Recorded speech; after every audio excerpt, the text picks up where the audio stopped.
Hi friends, welcome to Amizhthampoo. இன்றைக்கி நம்ம என்ன வீடியோ பார்க்க போகிறோம்னு பார்த்தீங்கன்னா பூஜை பொருள் எல்லாத்தையுமே எப்படி நம்ம ஒரு ஈஸியான மெத்தடில் க்ளீன் பண்ணலாம் அப்படிங்கிறத இந்த வீடியோவில் நம்ம பார்க்க போகிறோம். ஸோ வீடியோவை ஸ்கிப் பண்ணாமல் ஃபுல்லாக பாருங்கள்.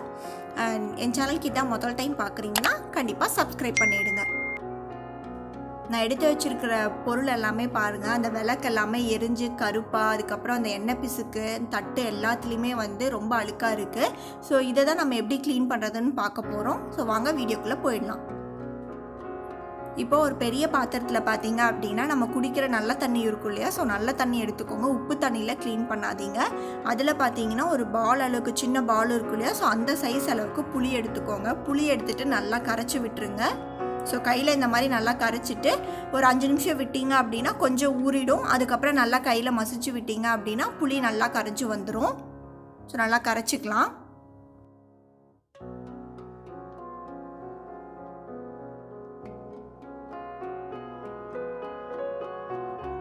இப்போ பார்த்தீங்கன்னா ஒரு 5 நிமிஷம் ஆயிடுச்சு. நல்லா கரைச்சி புளி பார்த்தீங்கன்னா நல்லா கரைஞ்சிருச்சு. இப்போ நான் குத்து விளக்கு, அந்த தட்டில் அந்த குங்குமம் சந்தனம் போடுற அந்த கப்பு எல்லாத்தையுமே பார்த்தீங்கன்னா தனித்தனியாக கழட்டிட்டேன். ஸோ நமக்கு க்ளீன் பண்ணுறதுக்கு ரொம்ப ஈஸியாக இருக்கும். இப்போ இந்த எல்லா பாத்திரத்தையுமே பார்த்தீங்க அப்படின்னா அந்த நம்ம புளி தண்ணி ரெடி பண்ணியிருக்கோம் இல்லையா, அதுக்குள்ளே போட்டுடலாம்.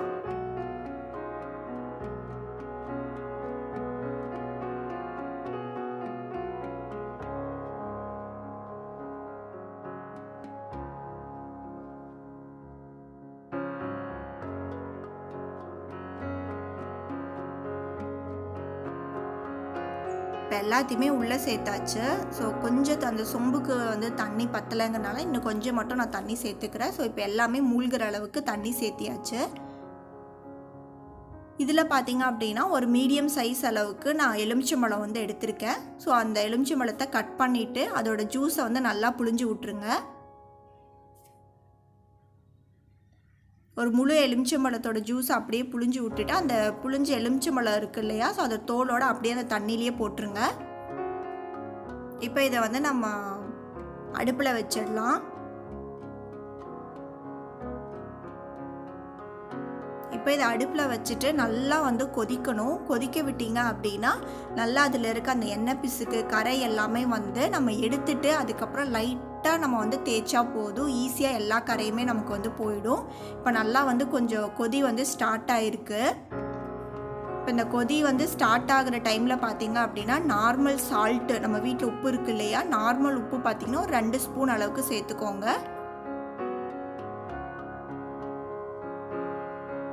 ஸோ எல்லாமே மூழ்கி இருக்க மாதிரி கொஞ்சம் பெரிய பாத்திரம் இருந்தாலும் நீங்கள் யூஸ் பண்ணிக்கோங்க. என்கிட்ட இல்லாதனால நான் இந்த பாத்திரத்தில் தான் போட்டிருக்கேன்.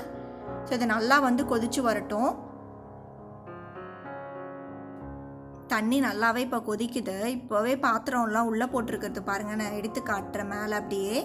இப்போவே நல்லா பளிச்சுன்னு ஆயிடுச்சு. ஸோ நம்ம இதை வெளியே எடுத்து வச்சு லைட்டாக நம்ம தேய்ச்சி கழுவினோம் அப்படின்னா போதும். அதில் இருக்க கரை எல்லாமே போயிட்டு நல்லா பளிச்சுன்னு மாறிடும் நமக்கு. ஸோ இன்னும் நல்லா கொதிக்கட்டும்.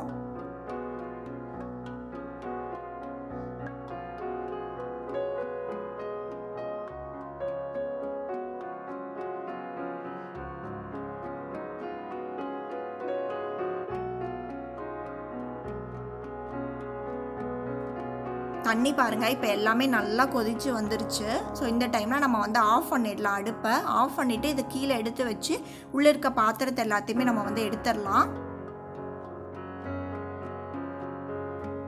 இப்போ தண்ணி சூடாக இருக்கும். பார்த்து எல்லா பொருளையும் ஒன்றொன்னா நம்ம எடுத்து வெளியே வச்சிடலாம். ஸோ நான் எல்லாத்தையுமே எடுத்து வெளியே வச்சுட்டு அதுக்கப்புறமா உங்களுக்கு காட்டுறேன். இப்போ எல்லா பொருளுமே எடுத்தாச்சு. உங்களுக்கு பார்க்குறதுக்கு இன்னுமே அழுக்கு, அந்த எண்ணெய் பிசுக்கு எல்லாமே கரை இருக்க மாதிரியே தெரியும். இப்போ நம்ம இது எல்லாத்தையுமே எப்படி க்ளீன் பண்ணுறதுன்னு பார்க்கலாம். நான் பார்த்தீங்கன்னா பூஜை பொருள் க்ளீன் பண்ணுறதுக்கு தனியாக ஸ்க்ரப்பர் வச்சுருக்கேன். ஸோ அதை தான் யூஸ் பண்ண போகிறேன். நீங்கள் யூஸ்வலாக தேங்காய் நாரோ இல்லை வேறு எது யூஸ் பண்ணுவீங்களோ அந்த ஸ்க்ரப்பரை எடுத்துக்கோங்க.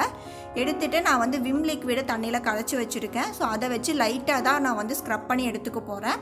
ஸோ அதுலேயே நமக்கு எல்லா அழுக்குமே அந்த கருப்பாக இருக்கிறது, அந்த எண்ணெய் பிசுக்கு எல்லாமே நீட்டாக க்ளீன் ஆகிடும். ஸோ லைட்டாக எல்லாத்தையுமே நல்லா தேய்ச்சி எடுத்துக்கோங்க போதும். இது 2 சைடும் நல்லா தேய்ச்சதுக்கப்புறமா நான் வந்து இப்போ வாஷ் பண்ணும்போது பார்த்திங்கன்னா உப்பு தண்ணியில் தான் வாஷ் பண்ணுறேன். அதுக்கப்புறம் திரும்ப நல்ல தண்ணியில் வந்து வாஷ் பண்ண போகிறேன். நீங்கள் உங்ககிட்ட நல்ல தண்ணியே இருக்குது அப்படின்னா நீங்கள் ஃபஸ்ட் டைம் வாஷ் பண்ணுறதே வந்து நல்ல தண்ணியில் வாஷ் பண்ணிக்கோங்க. அப்போ தான் வந்து நம்ம எப்படியும் வீக்லி ஒன்ஸ் வந்து எல்லா பாத்திரத்தையும் வந்து க்ளீன் பண்ணுவோம். அப்போ தான் நம்ம கலர் மாறாமல் இப்போ நம்ம எப்படி க்ளீன் பண்ணுறோமோ அதே மாதிரி அந்த 1 வீக் இருக்கும் நமக்கு. அப்படி இல்லை நீங்கள் உப்பு தண்ணியில் கழுவுனீங்கன்னா கழுவும் போது உங்களுக்கு பளிச்சுன்னு இருக்கும். கடைசி கொஞ்ச நேரத்துலேயே பார்த்தீங்கன்னா நான் முன்னாடியே சொன்ன மாதிரி காற்று பட்டு கருப்பாக மாறிடும், அது கலரே மாறிடும். அதனால் பார்த்தீங்கன்னா நல்ல தண்ணியிலே வந்து ஃபுல்லாகவே வந்து க்ளீன் பண்ணிக்கோங்க. நமக்கு பளிச்சுன்னு நல்லா இருக்கும் ரொம்ப நாளைக்கு. இப்போ நான் நல்ல தண்ணியில் ஒரு தடவை க்ளீன் பண்ணிவிட்டு அந்த தண்ணியிலே நான் வந்து போட்டு வச்சிட போகிறேன். ஸோ அப்படியே இருக்கட்டும். இப்போ இந்த தட்டையும் வந்து நம்ம க்ளீன் பண்ணிடலாம். நான் தேய்ச்சி காட்டுறேன் பாருங்கள். நான் அந்த விம் லிக்விட் வச்சு தேய்ச்ச இடமும் நம்ம ஸ்க்ரப் பண்ணாத இடமும் வந்து உங்களுக்கு எப்படி டிஃப்ரென்ஸ் இருக்குது அப்படிங்கிறது காட்டுறதுக்காக நான் காட்டுறேன் பாருங்கள். நம்ம தேய்ச்ச இடம் பாருங்கள் நல்லா பளிச்சுன்னு இருக்குது, மீதியெல்லாம் நல்லா கருப்பு கருப்பாக இருக்குது இல்லையா? ஸோ அதே மாதிரி ஃபுல்லாக க்ளீன் பண்ணியாச்சு நல்லா தேய்ச்சி. இதையும் நல்ல தண்ணியில் வந்து நம்ம கழுவி எடுத்து வச்சிடலாம்.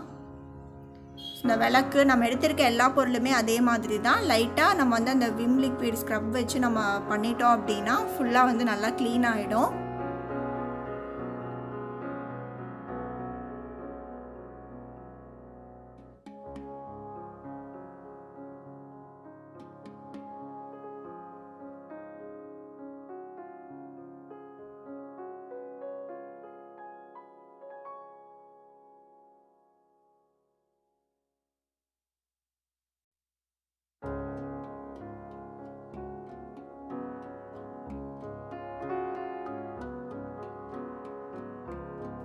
எல்லா பொருளுமே பார்த்தீங்கன்னா நான் விம் லிக்விட் வச்சு ஸ்க்ரப் பண்ணியாச்சு. ஸோ இதை வந்து நம்ம இப்போது நல்லா வாஷ் பண்ணி எடுத்துடலாம்.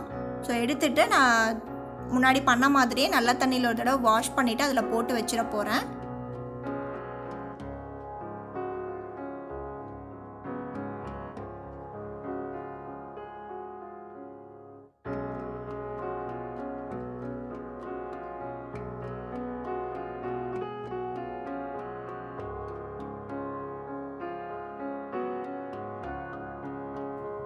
இப்போ பார்த்தீங்கன்னா எல்லாமே வந்து நல்லா கழுவிட்டு நான் நல்ல தண்ணியில் போட்டு வச்சுருக்கேன்.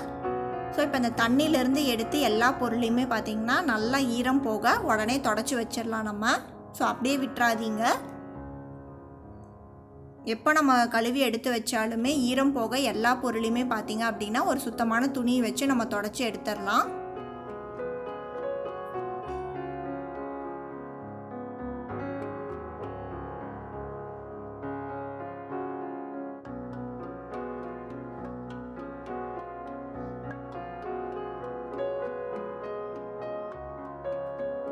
எல்லாமே பாருங்கள் நல்லா வந்து ஈரம் போக தொடச்சி எடுத்தாச்சு. நல்லா பளிச்சுன்னு இருக்குது பாருங்கள். ஸோ ரொம்ப ஈஸியான சிம்பிளான மெத்தடில் நம்ம பார்த்திங்கன்னா சீக்கிரமாக க்ளீன் பண்ணி எடுத்தாச்சு. குத்து விளக்கு அந்த குங்குமம் போடுறது எல்லாமே பார்த்திங்க அப்படின்னா தனித்தனியாக கழட்டியிருந்தோம். நான் எல்லாமே ஒன்றா வந்து இப்போ மாட்டி வச்சுட்டேன். ஸோ இந்த வீடியோ உங்களுக்கு யூஸ்ஃபுல்லாக இருந்திருக்கும்னு நினைக்கிறேன். பிடிச்சிருந்தா லைக் பண்ணுங்கள், ஷேர் பண்ணுங்கள். அண்ட் நீங்கள் எந்த மெத்தடில் வந்து உங்கள் பூஜை பொருள் எல்லாமே க்ளீன் பண்ணுவீங்க அப்படிங்கிறதையும் கீழே கமெண்ட்டில் சொல்லுங்கள். அண்ட் என் சேனலுக்கு யாராவது சப்ஸ்கிரைப் பண்ணாமல் பார்த்துட்டு இருந்தீங்கன்னா கண்டிப்பாக சப்ஸ்கிரைப் பண்ணிவிடுங்க. தேங்க்ஸ் ஃபார் வாட்சிங்.